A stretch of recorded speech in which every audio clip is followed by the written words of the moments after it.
Well, this is fun. Is this microphone working? I think it's working. Okay, good.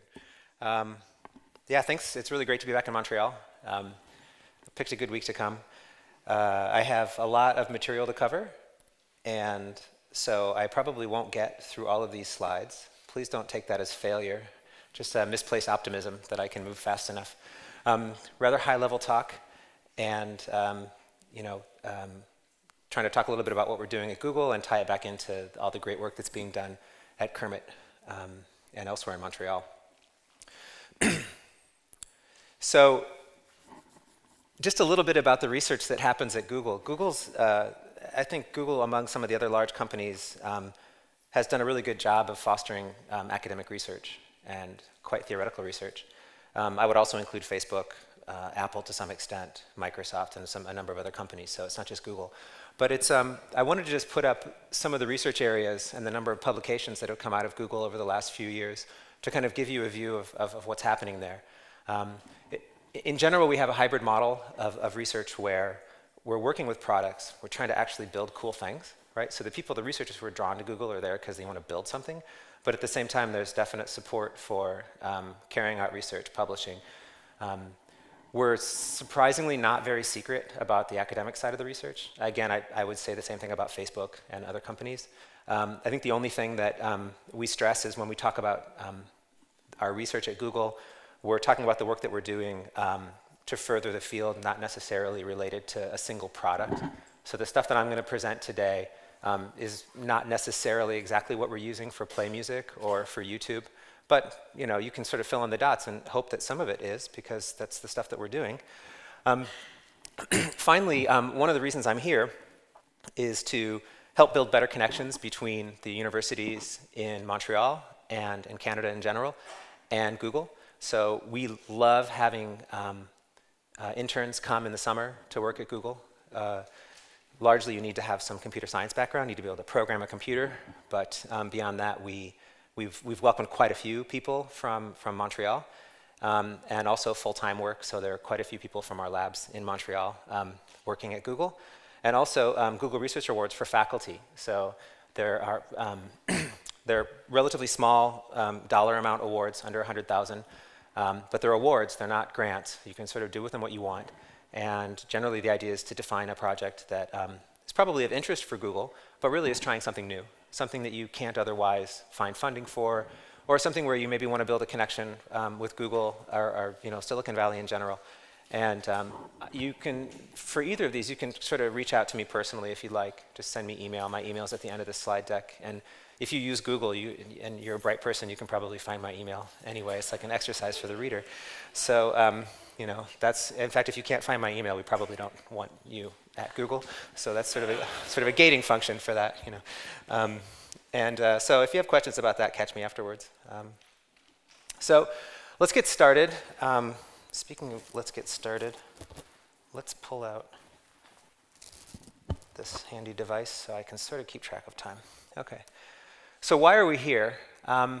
I want to give a little bit of background about where the music industry has been. A lot of this, for some of you, this will be review, but I found in talking to large groups that this kind of background information is sometimes useful for people.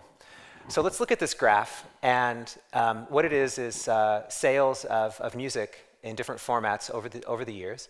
And the important line to look at is that blue line. The blue line is compact discs, CDs. And you can see I put in, at 2003, the iTunes store opens. But you look at that curve and you see that the CD sales started to tail off before the world's first music store opened. Who can tell me what happened a couple of years before? Napster. That's exactly right. So Napster happened, and the slide happened quickly thereafter. So what you see is that suggests that people are ready to move to have music on their computers, not just on compact discs. And from there, we move from something like an iPod pretty quickly to online streaming. And looking at the left here, I don't have a laser pointer, but that's okay. The Pandora listener hours are pretty staggering. That's April 2009 through October 12th, and October 2012. And they move up to have something like 45 to 50 million active users and 3.5 billion listener hours. So that means that people are ready to stream music, right? Consider the movement. Music's already digital on your compact disc. then you move it onto your computer, MP3s, then you move it onto iPods, and then you start listening to it online and you ditch the iPod completely. By the time we get to 2012 already, the red circle in the upper right, Pandora is streaming 70% of its data to mobile, only 30% of its data to the desktop. And that's a change, a dramatic change from 1 year before. In 11, it was 50-50. And at Google, we see the same stats. Basically, everything is moving to the phone, basically, and a tablet. You can see what happens on the iPhone and the iPad. Those blue spikes are Christmas sales for iPods. It's true.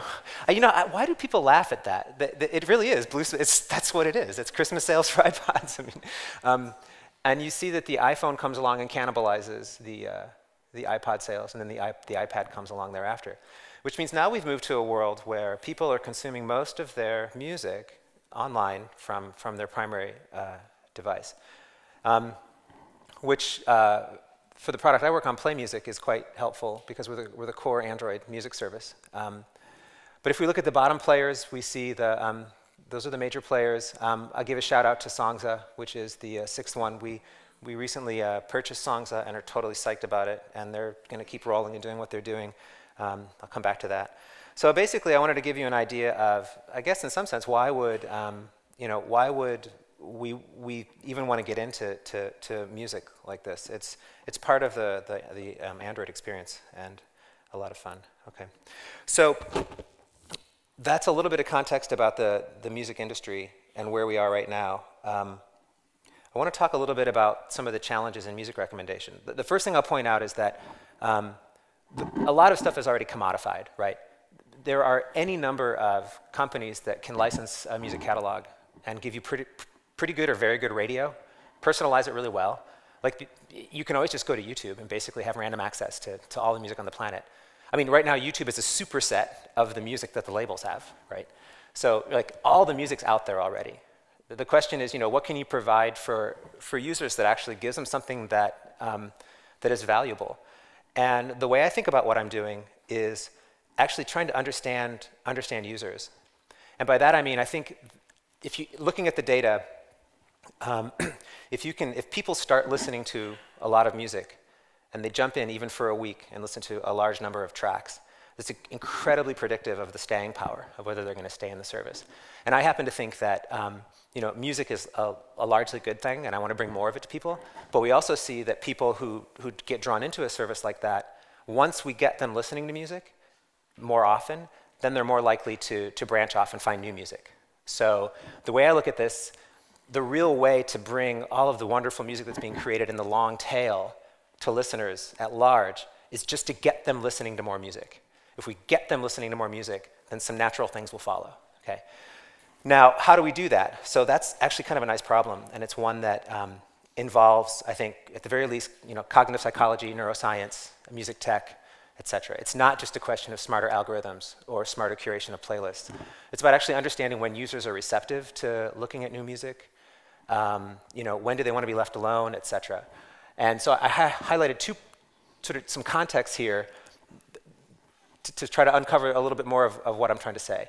So the first distinction that we might want to make is between kind of what we call lean back, or just kind of being lazy, letting the music come at you, versus a proactive experience, or kind of a lean forward, high engagement experience. And I highlighted two of the lean back ones for personal reasons. One is jogging, and the other is being in your car. And the reason I think they're important is that they highlight some of the sort of simple challenges that we face. So jogging, as a test, remember, I'm a trained professional. I have a PhD, and I work in the music region, in the music space. I made a playlist for jogging. Like, I literally sat in the locker room at Google and made a playlist for jogging, thinking, what are the best possible songs I can jog to in 5 minutes, right? I put that playlist on and I started jogging. Now, how many of you have tried something like this? Are you guys really good at it? I'm really bad at it, really bad. Like, the failure rate was like 50%. Skip, skip, skip, skip, skip. I don't like jogging. I don't like jogging to the Pixies. I thought I would like jogging to the Pixies, right? I mean, it's funny, but it's also true, right? So one way you can look at that is you have a user that, I'm in one kind of mental state. I'm just like still still thinking about work, getting ready to go, and I'm trying to project myself into another state, trying to decide what I would like. I'm trying to doing a lot of work, right? I'm doing a terrible job at it, right?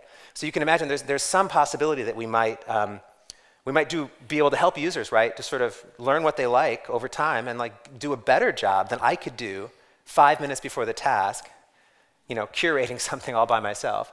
The other thing is the car, and one thing you learn quickly if you start looking at user data or talking to users is that humans are like astonishingly lazy, right? And I'm astonishingly lazy. So I have like I have free access to like tons of different music services to study them and blah blah blah. And like I have an old car, but I got a Bluetooth adapter for my car, you know. And so I get in the car, and then my phone makes this beeping noise, right? And I know that it's there, ready for music. But I'm just way too lazy to do the swipe on the screen to unlock the screen, launch the program, and click something, right? 3 clicks. It's just too many clicks. Does that make sense to anybody? Like, this just like sheer laziness. And like, if you get through that laziness, then maybe there's something behind it that would make your day better. So in the car, if there's ever a time when you want smart automation, it's in the car. Like, the dream product like knows what I want to listen to, knows when I want to listen to NPR, gives me traffic, you know, all of these things, right? But it turns out to be actually kind of hard to build this stuff, right? It's hard to get the signals from users. It's hard to let them give you any kind of explicit or latent signal that they don't like something or do like something. And if you run down this simple example of saying, how can I make this world awesome for music listeners in their car, it actually becomes a little bit more complicated than it seems at first glance. And furthermore, since I'm here talking to CIRMMT, it's not a problem that computer scientists alone are going to solve.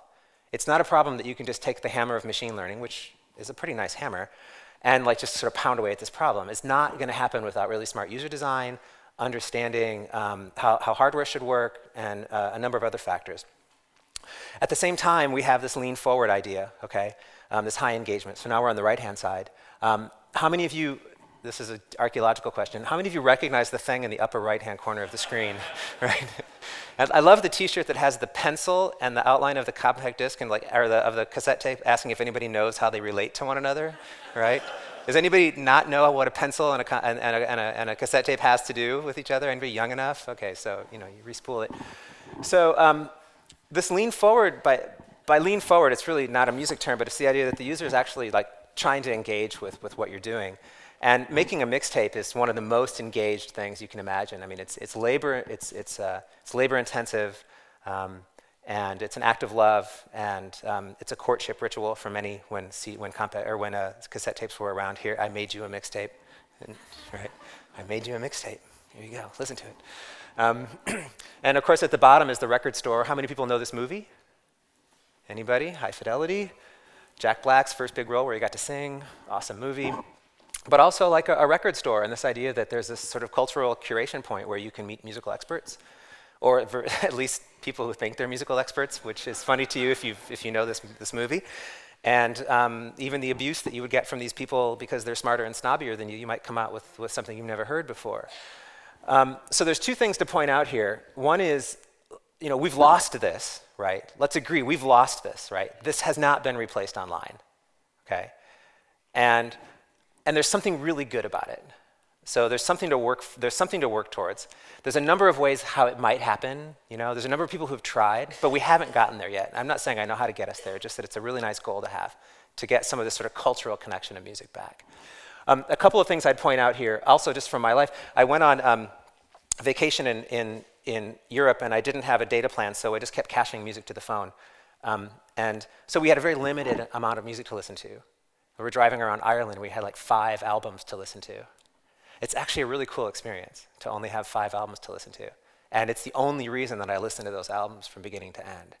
So there's this sort of curse of choice, right? The curse where if you give too many kinds of soda pop and suddenly no one can choose soda anymore or whatever.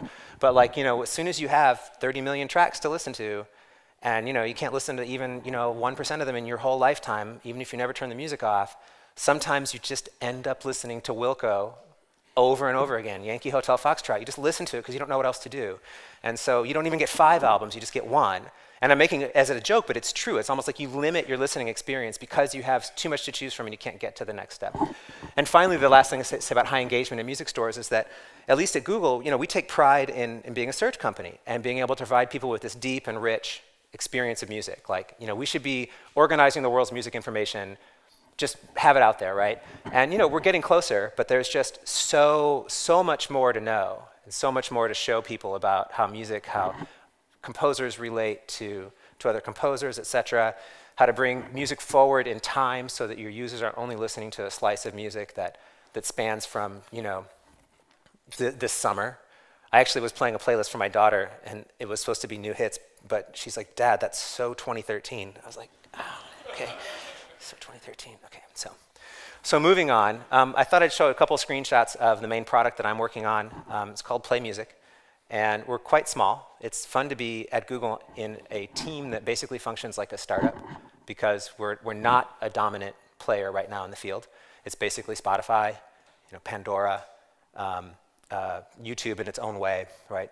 But we're growing, and we're building a platform on Android that I think makes sense. Let's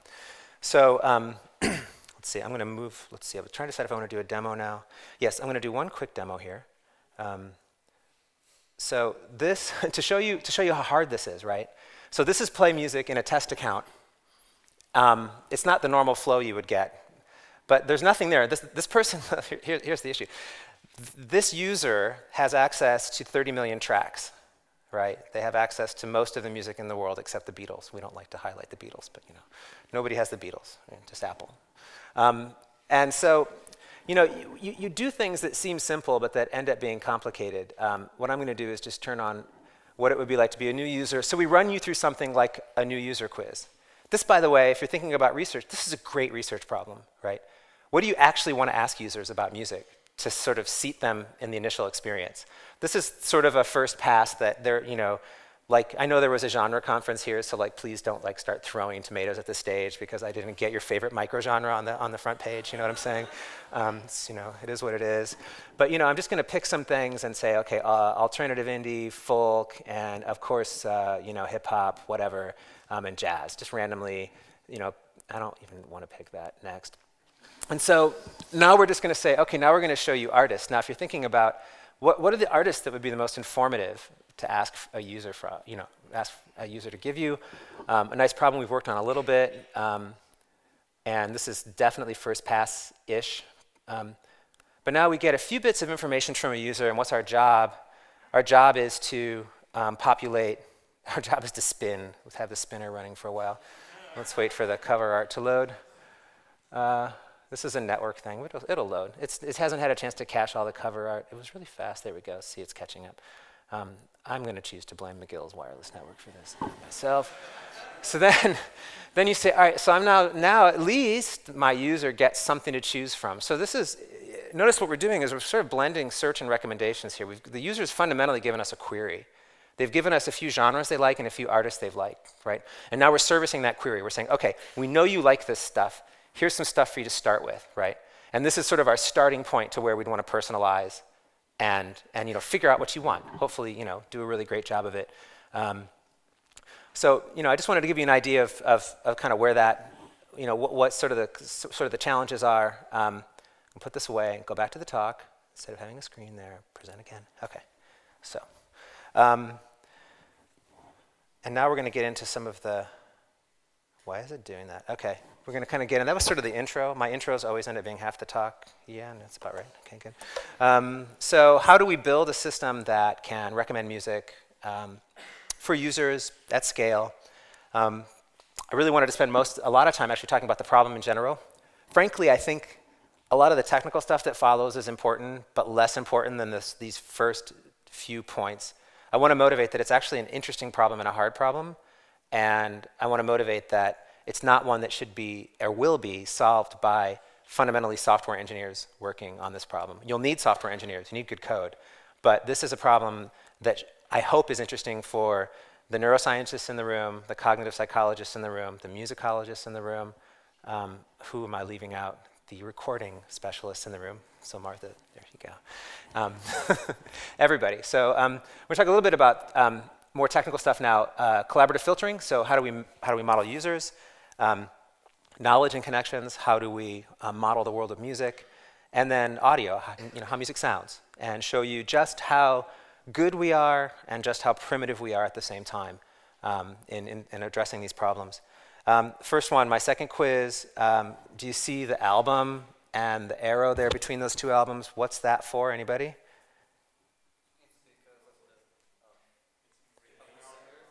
Yeah, they share a lead singer, so there's this connection, right? That connection is probably not going to be shown to you by just listening to what tracks the users listen to by doing a collaborative filter. You're just going to have to know that the lead singer for Blur also sings for Gorillaz. Okay, we'll come back to that. So you want to know that, you want to model that. These facts are not captured by audio. These facts are not captured by a model that's just sort of looking at what users listen to together. It might be there in kind of a latent way, but it's not going to be explicit. And we want to try to capture all three of these things if we're going to do the right thing. At least these three things, right? Okay. So here's a pipeline that you might use to learn some of these things. All right. For those of you that are colorblind, something is green and something is red, but I'm not going to tell you which one. At the top is actually an audio pipeline. So we have some audio, and we're going to extract some audio features, and then we're going to learn some vectors that represent tracks. And we're going to have some similarity space that we can use to score these vectors. Okay. A couple terms I'm going to use. I'm going to use embeddings and embedded vectors loosely. By this I mean taking some data that lives in some space, learning some model that projects that data into some other space, where that new space is a metric space. By that I mean we can actually measure a distance using some sort of vector distance. So a little bit of linear algebra, but not going to focus on that too much in this talk. So on the top is an audio pipeline that I'm going to talk about. On the bottom is a collaborative filtering pipeline. So we have some users. We have their listening history. So we're going to try to figure out how to understand the world of music a little better just by looking at the things that users listen to one after the other, or looking at the albums in users' music collections. So in that sense, it's very much like the Amazon problem. You know, you bought this cookbook, so you want to buy this other cookbook, right? But we're doing it for music. And then we're going to try to join these two things together. Notice we also have the sort of world of knowledge. There's that Blur album filter, album cover up there. When we're training some of these models, we use this knowledge explicitly to train the models. Okay. So I'm going to go through red first, and then I'm going to go through green, okay, and play some demos and things like that. That's basically what I'm doing. Okay. So collaborative filtering. Look at the woman in the red sweatshirt. She's on the metro. Maybe she's even here in Montreal. And it's clear to me from looking at how she's dressed and the headphones that she's wearing that she's probably listening to Thelonious Monk. I think we all can agree on that. So she's listening to Straight No Chaser, and she really loves that album. And if you look at the bottom, that's just the album carousel from Amazon of saying, you know, what else might you like to buy? And frankly, it's pretty good. So in terms of buying patterns, you say, okay, if you like this, you'll probably like, well, these other albums by Thelonious Monk and then hyper-popular jazz, right? You know, we could question how Dave Brubeck got in there, but that would take us 10 minutes. Okay, so how do these models work? As it turns out, this is a pretty well-studied field. Collaborative filtering is called collaborative filtering because you're going to filter data by looking at how, by sort of having users collaborate with one another. You're going to use one user's behavior to generalize to another user's behavior. So here's some fake data. It's definitely fake data, but there's Jane. So she's a row. And we have some artists as columns. And to keep things interesting, later in the talk, users will become columns and artists will become rows, but that's because I'm too lazy to redo this particular graphic. So this is a quiz for the audience. If you haven't spoken yet, this is your chance. There's a question mark in there, and the question mark is, does Jane, that row, does Jane like Adele? That's the question. Yes. There are two reasons. The first reason, well, what's the first reason? Yeah, there's another user. The user right by the letter S. What about that user, Ichiro? Yeah, the same. Explicitly, this other user has consumed everything that Jane has, and also Adele, right? Right. So that's one reason, right? So you can see how you might figure that out. And what's the other reason? Yeah, Adele's popular, right? So why not? Adele's popular, and users like Jane like Adele. So you'd probably fill that in. And the sort of canonical way to solve this problem is to observe that this user, notice what we have is a very sparse matrix here, right? And if you consider, let's say you have 10 million users, and let's say you're selling 10 million things. Interview question for Google, do you want to try to actually build the 10 million by 10 million matrix in memory on a computer? No, that's right. You're not going to do that. Instead, you're going to factorize the matrix. So you're going to take out your linear algebra and observe that you could try to reconstruct that matrix using a much smaller matrix, which is 10 million users by k terms, and k terms by whatever, 20 million items. And then you basically can try to minimize some cost that allows you to maximize, allows you to reconstruct M, some sort of reconstruction error. Okay. So does that make sense to everybody? It's good? So you got your user terms that are little tiny rows and your item terms that are little tiny columns, and maybe k is equal to 100. Okay. So you've got 100 numbers to describe a user, 100 numbers to describe an item like an artist or a track. Okay. Let's also observe that it stands to reason, the way these matrix factorization algorithms are going to work, that if you have two users who consume roughly the same things, their vectors are going to be really close together. They're actually going to be just about the same number. So you're going to be able to do some sort of vector distance measure to be able to score, find users like me, and you're going to be able to also find items like this artist, and you're going to also be able to do some magic that says project the users into the artist space and find artists that are good for the user, right? Okay, so that's the basic game. About the only additional technical thing I'd point out, because I think it's actually really musically interesting, is that the standard approach, the simplest approach rather, is to do singular value decomposition, which is to identify what are called the eigenvectors in the space of this matrix. So you imagine kind of rotating the matrix around until you account for most of the variance and then collapsing on that axis and then rotating some more, sort of. And that's what's listed on the left, okay? So the observations we have are often binary.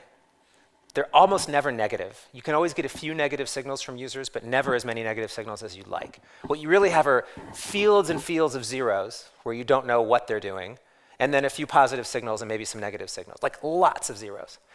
It turns out if you do SVD on like users' music collections, you find this is going to be repeated in a slide later. It doesn't matter. You'll see it again. You correlate just as strongly what users don't like as you do what users like. The zeros are worth just as much as the ones, right? And so we actually see this in data. You'll see in a minute. There's an algorithm that was developed by a now Google employee that was one of the instrumental algorithms in winning the Netflix prize, which was a competition for predicting user ratings in Netflix. And the fundamental trick that he came up with, Yehuda Koren and his co-authors, is that you want to weight the ones as being more important than the zeros. You have to reconstruct this matrix. You care about the zeros and the ones. And by the way, it doesn't have to be ones. It's not limited to the binary case.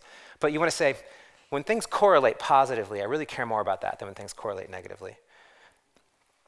And it's just, the math is simple. It's just this weight Cij is being used. When Pij is not equal to 0, then this weight kicks in and upweights the importance of that point. And what you actually see is the models with the same capacity trained to be much, much stronger, much, much better than SVDs. And it helps combat, which we found with lots of visualization and data analysis, correlated negatives. So like, it turns out that people who don't like AC/DC also don't like ABBA. But that's not that important, right? It's just not that important. And so you just find that you have better retrieval characteristics for models that are built using this, okay? A little detail for you. Furthermore, once we live in a vector space, so how are we calculating this list on the right? What this is are similar artists to Coldplay based upon vector distance between these embeddings that we've learned, these vectors that we've learned. And we take the seed vector, which is Coldplay, it's 100 digits long, and we do some sort of vector distance against all of the other ones, and then we sort, okay? Take the closest match at the top.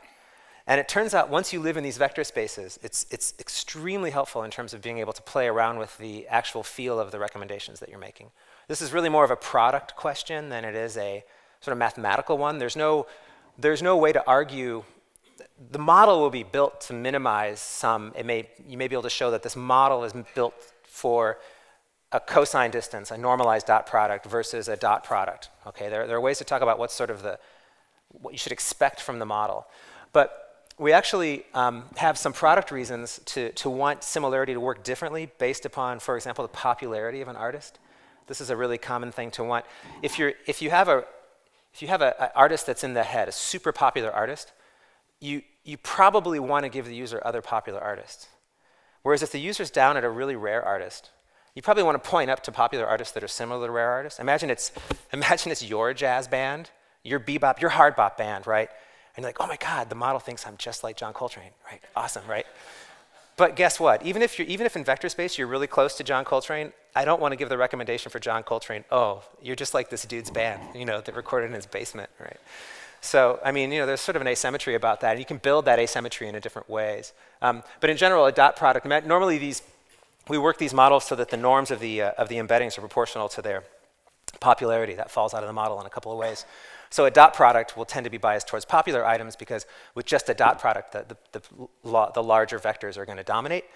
Cosine similarity is going to tend towards niche things because there's so much music, only a few of them are popular. In general, you're just going to get stuff that's popular and unpopular. And then we can do some interesting things with taking sort of asymmetries using nonlinearities like a max function to point to, when you're the Grateful Dead, a popular band, you're going to go to Fish. But when you're the Jerry Garcia band, then you're going to go to Phil Lesh, who's another niche player. So this is a fun space to work in, and we've done quite a bit of work in trying to understand how to do this sort of the right way, in a way that scales. The other thing we can do, this is the coolest gee whiz thing that I have for you. It came from Google. By the way, there's a whole bibliography at the end, by the way, so people that want to reflect back and actually look up some of the research, but I'm not focusing on it during the talk. So once we live in these embedding spaces, so I hope I can explain just how cool this is. Once we live in these embedding spaces, we can ask ourselves, okay, I'm living in this world where there are tracks or there are artists or whatever, and can I do more than just get similar things for a point? Because, I mean, that's pretty basic, right? And it turns out you can. Specifically, you can pick up on things like higher order relationships among the items if they're trained the right way. This is not from music, but this paper, which came out of Google about a year ago, is talking about training an embeddings model based upon a corpus of text. And it's based upon word co-occurrence in the corpus. So basically, you pull two words close together if they co-occur. It's just that simple, okay? And what they did, they were thinking about saying things, can we learn relationships like is the capital of, right? That's a relationship between a country and a city, right? Berlin is the capital of Germany, I think. Is that right? Yeah, I think so. Okay. And so they were, as a baseline, just to calculate a baseline, because the whole idea was to learn these relationships using like this other projection matrix that you'd learn, on some data from knowledge graph. They actually just said, what if we just like did addition and subtraction? So literally, we're going to say, I've got Berlin, right? I'm going to subtract some of Germany. I'm going to add some of France. And then I'm going to look up the nearest neighbor. Does that make sense? And it's Paris, right?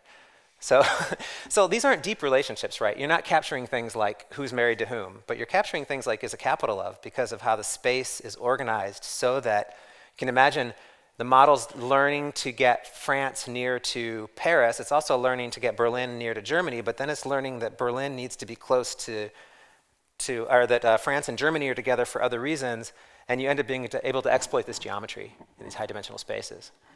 And so we asked the question, what's Michael Jackson minus Lady Gaga plus Prince, right? There's not necessarily a relationship there, but can we actually just move these embeddings around in any kind of meaningful way? Because if we can, then there's a good reason to actually work in the space of these embeddings, not in the space of what you would call a posting list, which would be to just spin out the k nearest neighbors for Michael Jackson once, write them down, and you're done, right? Instead, we're going to live in this embedding space and score these similarities dynamically. And so it turns out we can do this. And the math is as simple as add a little bit of the positive ones and subtract a little bit of the negative ones and pay attention to the norms of the vectors because our scoring cares about norms. It's that simple. So we start off, it's hard to read this, I'm sorry. This was a real active demo. I just screen printed it for safety.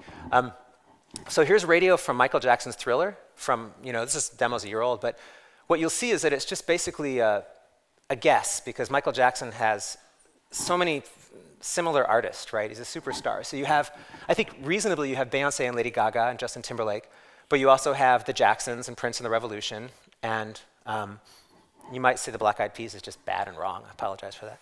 That's what it is. So we're going to try to move it towards the 70s and 80s Michael Jackson. So we'll do a couple of thumbs downs. We're going to thumbs down Lady Gaga. We're going to thumbs down Mariah Carey. And we're going to thumbs up the Jacksons and Prince and the Revolution. Okay.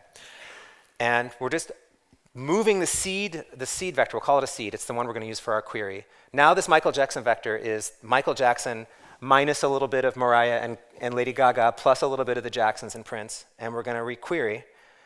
And now we're going to get, we still have Rihanna, I'm sorry. But we have Kool and the Gang. We have Stevie Wonder. We have the Jackson 5. And we still have the Black Eyed Peas. So this was tuned for collecting enough signals that you'd let someone tune a radio station over time. So we're going to add a couple more thumbs ups and thumbs downs. I'm just getting rid of the Black Eyed Peas because I want them to go away. And now we have 6 signals, 3 positive and 3 negative. And I think we're actually in a reasonably good space. So we have Michael, we have the Jacksons and Prince and Kool and the Gang and Earth, Wind and Fire and Stevie Wonder, et cetera. And it's sort of a workable 70s, 80s Michael mix. Okay? And so we could do this as well in a much simpler way. Like we could figure out how to do this with just lists of k nearest neighbors, right? But living in this embedding space gives us the ability to kind of dynamically redo our scoring, you know, and actually take advantage of the fact that our seed has changed. We also, by the way, can just add some of a user in. So we can make Doug's Michael Jackson, et cetera. We can do a number of other interesting things living in these embedding spaces. Okay, so that's what I want to say about these embeddings. I'm going to move on to audio now. We're going to take a deep breath. We're going to just sort of say, okay, what did we really see? We saw kind of viewpoint of looking at user data and training models that project user consumption into some embedding space. So we have these vectors sitting around, and we can actually do some tricky things with the vectors. That's sort of the basic message. The second thing I want to look at is, so that gives us the user part of the story. I want to talk about the audio part of the story now. And I won't have time to do justice to the, I think, very interesting research that has gone into the audio features and the machine learning. But I want to give you kind of a high-level view of that as well. All right. By the way, you guys getting, I'm sensing, there's also something I want to, do you guys know about Chauffeur? I'm just going to pause for a second. Chauffeur, which is the self-driving car. So I'm not supposed to tell you this, but we're releasing something soon called Google Musician. And what it's going to do is replace a musician with a computer. It's amazing. No, it's okay. Sorry, just trolling you all. We were joking about that, and someone was like, "Oh, come on, musicians are cheap. You don't need to replace them." I'm a musician. I get it. All right. So, so here's this weird. So here's this incredibly arcane-looking pipeline to compute one person's view of how the cochlea would process data. It's Dick Lyon, who's at Google, and Malcolm Slaney, who's actually at Microsoft Research. But the model's kind of old. And if there's anybody here who does cochlear research, this is the stabilized auditory image. There are people still working on this. There are other ways to do this. There are reasons why you might not want to do this. But one thing's really cool about this model. It uncovers, it's highly nonlinear, and it captures a lot of the interesting nonlinearities of the auditory system, okay?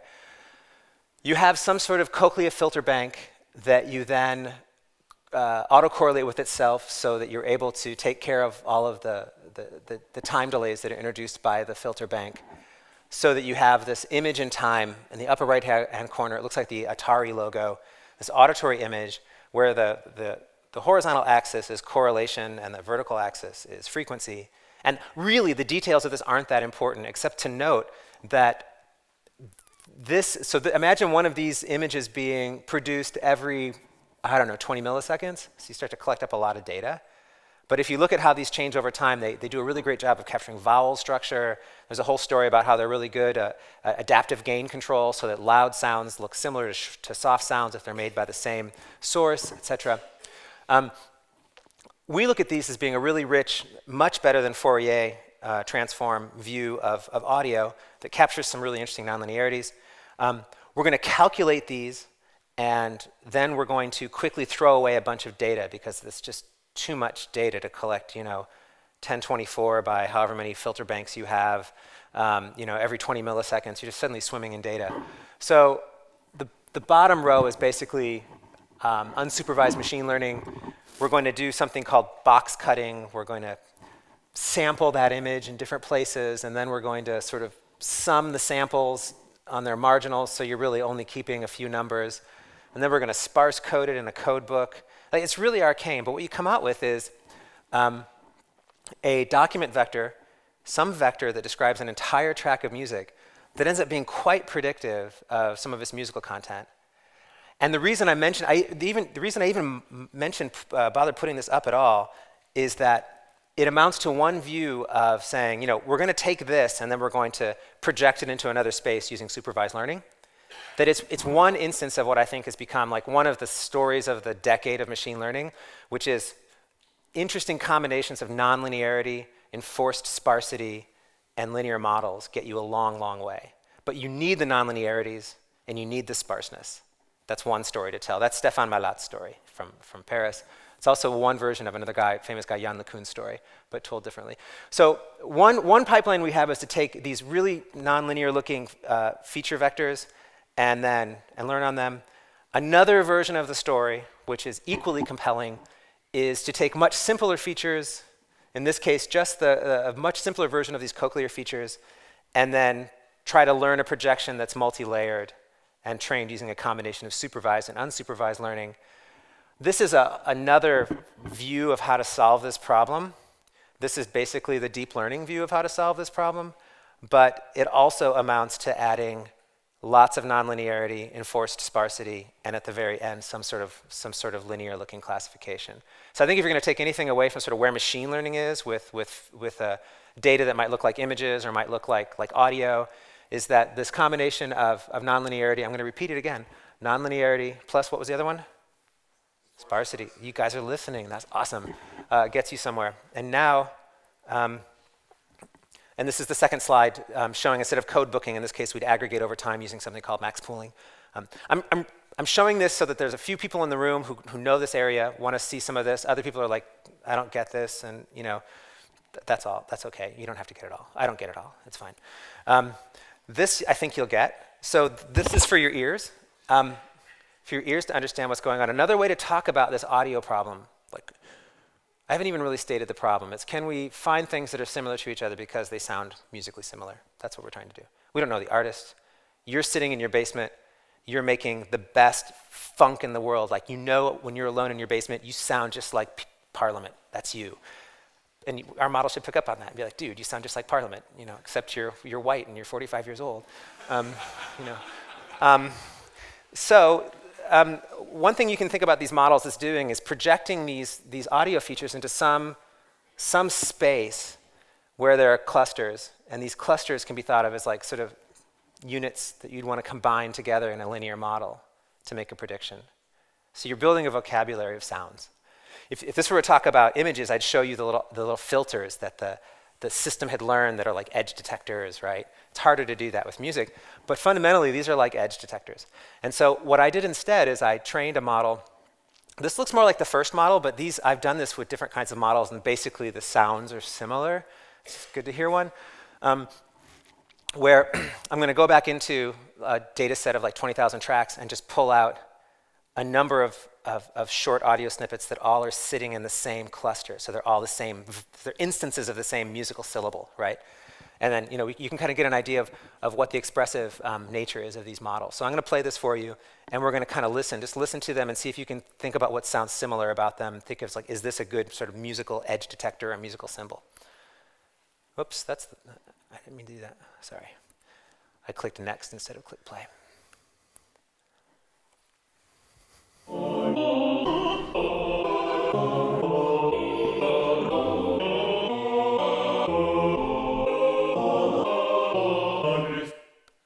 Okay. What did that sound like? Anybody? Queen.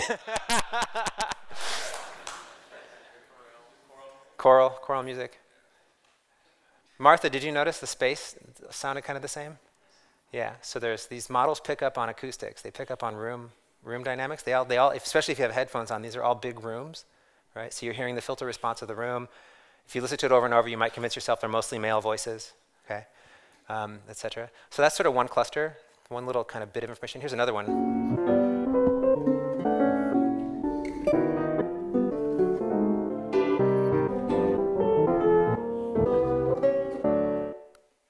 What was that?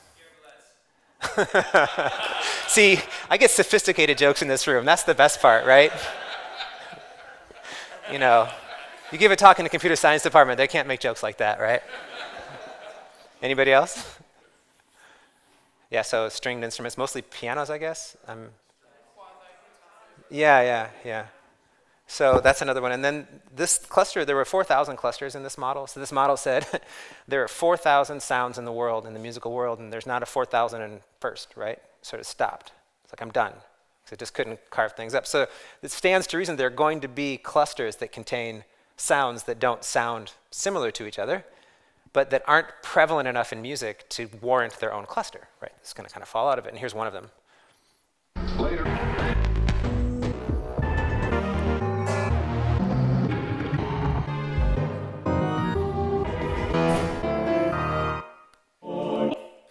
So you heard that. You might, if you're an organist, you might notice that some organ got shoved into that cluster, right? I'm not saying anything about that other than that it's what happened, you know. So from that sort of set of musical terms, we get, if we then cluster on genre, we actually do a pretty good job of recognizing genre. And to move on, if I play this, what I'm going to have is like 5-second cross-faded bits of reggae you've never heard, and it's all going to sound like reggae. And I don't want to run out of time because there's another demo I want to do. So I'm going to I'll play a little of the first one for you, just so you get the idea. But see, it even eats time to like spin. I'm waiting to get a YouTube ad.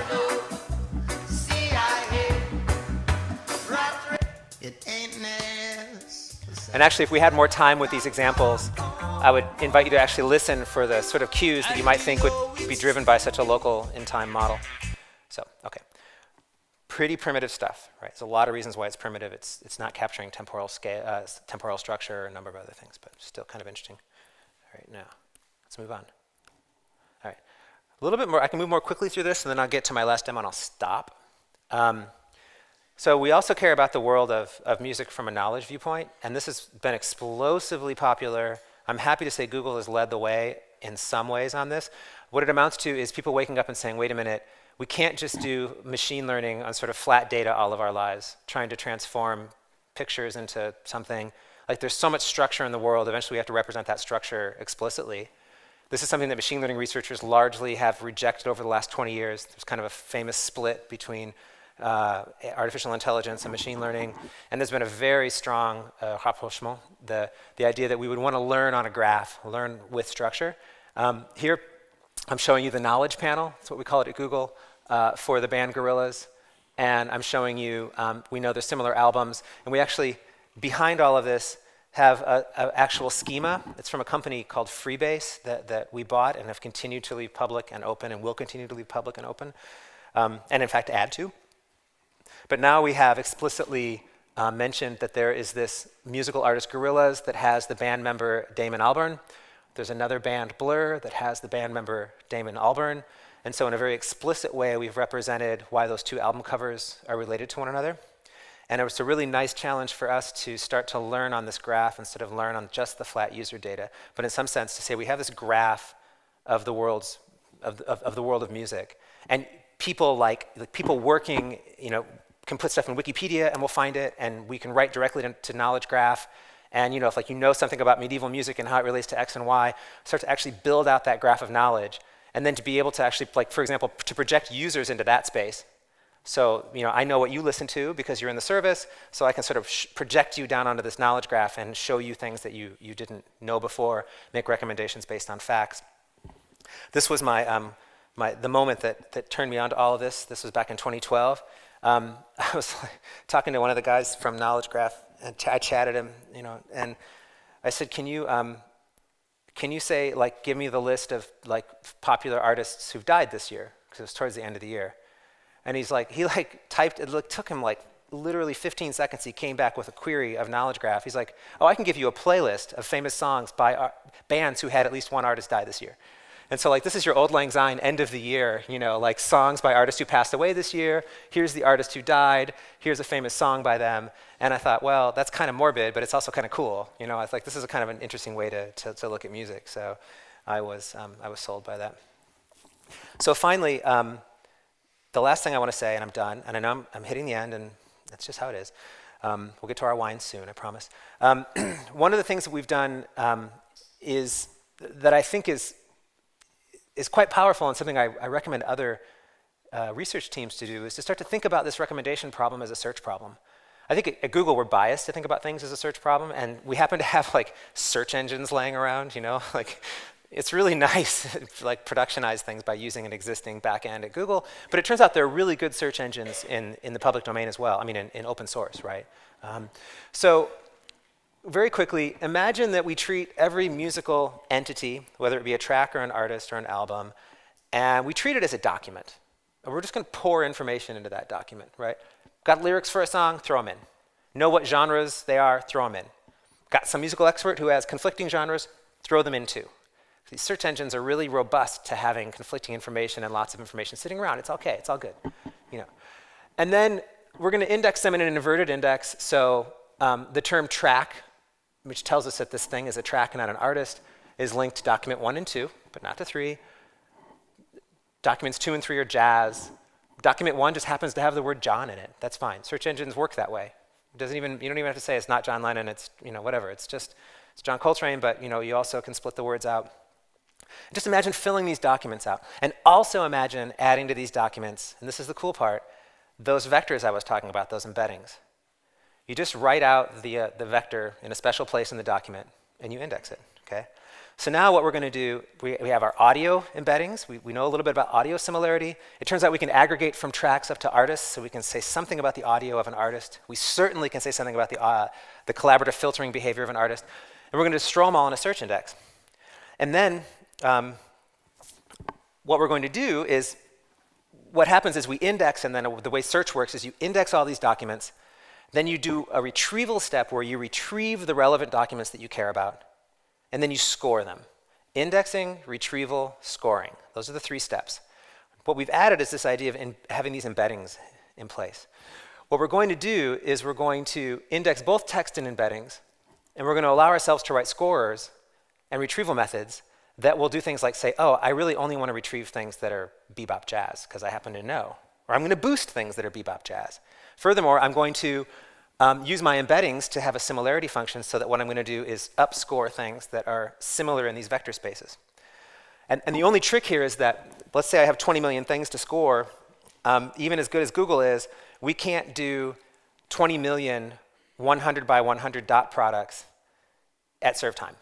I mean, you know, it would take longer than the 10 or 15 milliseconds we have, even if we distribute it. So we need to, in our retrieval step, we need to limit the number of documents that we're scoring. And there are clever ways to do that. For those of you that are in the field, we do a lot of things with locality-sensitive hashing, meaning we pull some tokens from these vectors that allow us to, with high probability, throw away certain vectors that are just never going to be close. We don't even ever need to bother doing the scoring.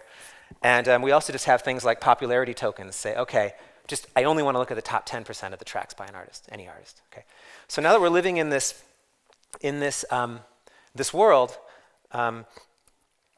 the question then is, how do you, this is the last question. Yeah, we are going to, it's 5:29. I'm going to finish in about, after this demo. Okay, is that okay? If anybody has to leave, don't. I know people have trains to catch. I know I'm being that rude speaker who's going over. Just had so much to say to I'm so excited to be here at CIRMMT. You know, I can't contain myself. So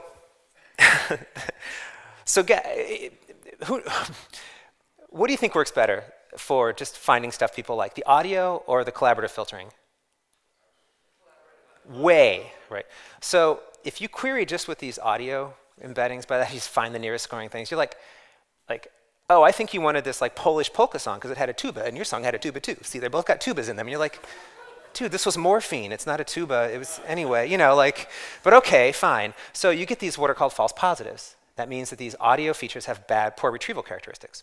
They just don't. If you retrieve 1,000 things, you're going to get 900 of them that are crap, right? So there's something that you can do that helps with this problem called targeting. Targeting is a really simple technique. It's commonly used in search.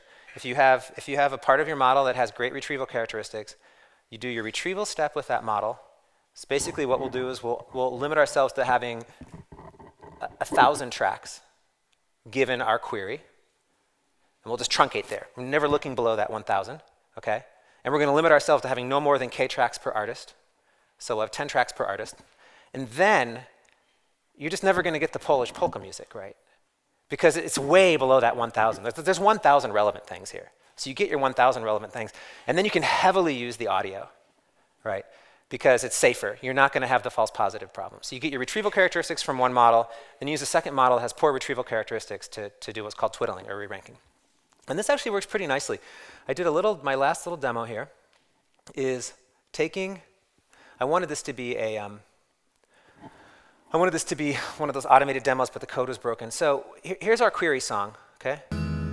This from the Beck's new album.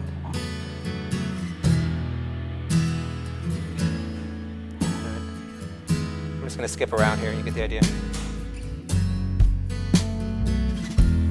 Looked up this morning. So if you guys know Beck, how many people have heard of Beck? Oh, good. I hate to ask how many people haven't heard of Beck. Don't raise your hands. This is an uncharacteristically mellow album for him. And this is kind of an edge case I'm picking on purpose. You would not expect that everything similar to Beck is sort of equally chill. And so here's an actual collaborative filtering model. Now notice, this shows up in Play Music. That's just because I made the playlist. I did this offline and made the playlist, okay? Here's the second song that we would recommend based just on collaborative filtering data.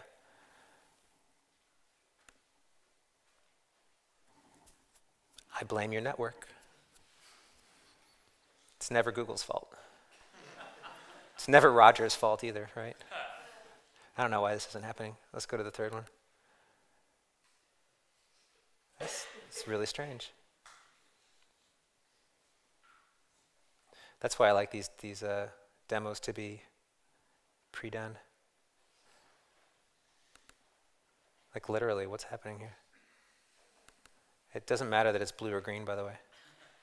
All right, so you know what? Guess what? I can do these demos upstairs while we're having wine. That's probably the right thing to do. Yeah. So if you add audio, for those of you that know these artists, we've got the Pixies, we've got Spoon, we've got the White Stripes. These are not like chill artists at all, and they're not chill songs. If you add audio, yeah, I can't even bring up the other. All right. If you add audio, guess what? I wouldn't have done the demo if it didn't work. You get really laid-back music by other indie artists. So I really don't know why this is failing, but it's the only failed thing we've had today. So let's move to the conclusion, only 4 minutes over. What's going to happen when I try to present? It's going to say it's loading, isn't it? Now we got back, okay. We do some cool stuff with music visualization. That's stuff I had to skip. And I do want to show, yeah, like something's really going wrong with the network, because these products aren't, I mean, I promise you it's not. You would see a really great bibliography here. It's really cool. I'll go to TED Talk mode, right? Stand under the, get that schmarmy voice where I'm like, yeah, I've got something for you. So I hate TED Talks. All right. So I can't even show you, so the conclusions were basically, this is a hard problem. I hope if I've convinced you of one thing is that the kind of sort of core music recommendation problem is, I think, more interesting than most people think it is. I guess that's true about anything that you work on. You think the problem you're working on is hard. But it's also one that's, I don't think it's one that I can solve, or even that the team that we have at Google can solve. And we have a lot of smart people. There's something deep about music. Music is like a first-class piece of, it's art, right? And the way that users relate to it is really not that well understood. I don't think we understand what people want from a music service. And I think it's actually a pretty cool problem to attack. And so from looking, quick example of a neuroscience question, how long do you have to play music for someone before they can even appreciate it? Can I like just throw 5-second clips of audio at you and you can decide if you like it or not? Probably not. Probably you need like 30 seconds to get the necessary dopamine response, but we have an expert in the room who can probably pick a number. What about your attention? Yeah, I don't know. It says the slide cannot be loaded. So that's just one example. Obviously, the hardware problems are there. We're moving towards wearable. wearable computing, we're talking about personalization, heavy personalization, understanding how to show new genres of music to people that haven't heard them before, find ways to relate things that are not similar but relevant, right? Relevancy and similarity are not the same thing. Can I show you something that's relevant for you that's not similar at all, that's like from totally way out in the tail, but that I can explain to you to build trust so that you'll want to listen to it? And I also want to stress that even though the machine learning stuff we're doing is sort of reductionist, it's part of the game, that the people that I work with and myself, we're not really reductionist about this. We know how hard it is, and we know how, what music is, and we want to bring that to people while still, serving the people at the sort of that listen to head music, give them what they want to. All right, so this slide could not be loaded, and I don't know what I'm going to do with that. I'm just going to stop and say thank you for letting me run 6 minutes over on such a great day. That's it.